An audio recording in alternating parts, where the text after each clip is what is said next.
आणखी एक महत्त्वाची बातमी ती म्हणजे निलेश घायवळ प्रकरणी आरोपांवरनं मुरलीधर मोहोळ यांनी अजित पवारांना खुलं आव्हान दिलंय।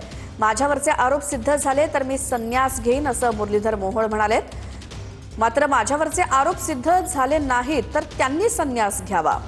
चर्चेसाठी मी एका व्यासपीठावरती यायला तयार आहे असं केंद्रीय राज्यमंत्री मुरलीधर मोहोळ म्हणतायत। निलेश घायवळ प्रकरणातल्या आरोपांवरनं मोहोळ यांचं हे वक्तव्य।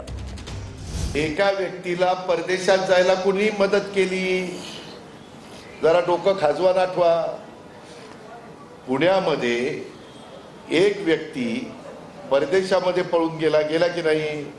त्याला पासपोर्ट कोणी दिला? कसा गेला? काय गेला? याचं जरा नीटपणे चौकशी करा। मी तुमच्या माध्यमातून माझं आव्हान आहे, जर निलेश घायवळ नावाच्या विषयासाठी तुम्ही जे म्हणताय की विदेशात पळून जाण्यासाठी मी मदत केली, एका व्यासपीठावर यायची माझी तयारी आहे। ते जर सिद्ध केलं त्यांनी तर मी राजकारणातनं संन्यास घेईल, आणि जर नाही सिद्ध झालं तर त्यांनी संन्यास घ्यावा।